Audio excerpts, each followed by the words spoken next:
going to talk about Billy Castle today, and I'm just going to use some experience I have from doing a little bit of time and what knowledge I have, as well as some videos of other people's opinions and what they've seen happen to sex offenders, as well as some clips of what happens to sex offenders while in prison. So let's check out one real quick.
Attacked two inmates with a weapon, causing multiple head wounds to both.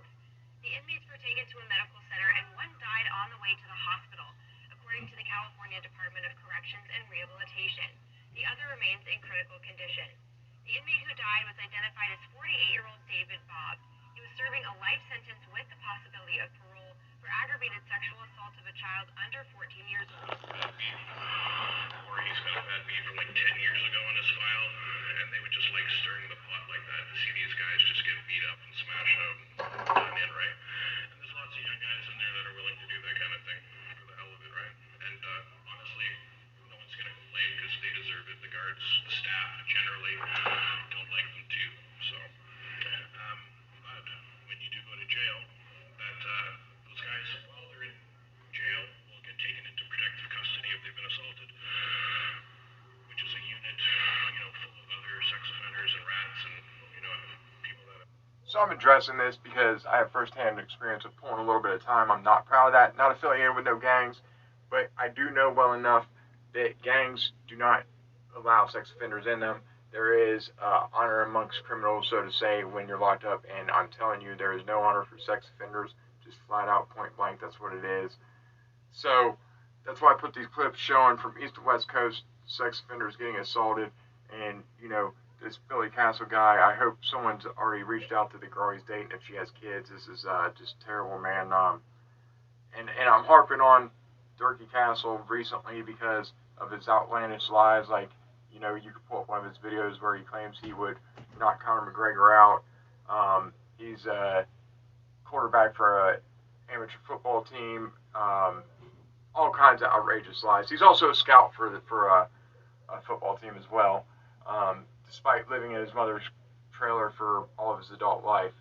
But back to Billy.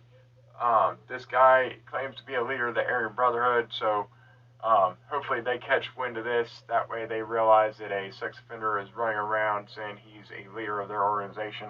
I don't think they'd appreciate that at all. And like I said, from my experience, this don't happen. These guys, like Billy, the reason Derkie talked about him doing 10 years in a cell by himself is because they check into PC because they're assaulted, and either they check themselves in or the prison has to put them in there themselves because they were assaulted so many times. So that would explain why Billy was in a cell for 10 years by himself, and that's Derkie's own words, not mine. Guys, anyone out there that does want help, reach out, get it, man, because the only things promised to an addict is the penitentiary or death if you don't recover. So, guys, as always... His head stomped on so hard until it just... Former convicts have read it. What did happen to pedophiles in prison? I was in jail last year for drug charges. They put a convicted groper into our unit because the regular sexual charge unit was full or something. Anyways, I paid someone 2 soups to grope him. We were all watching TV when I hear my neck call my name behind me.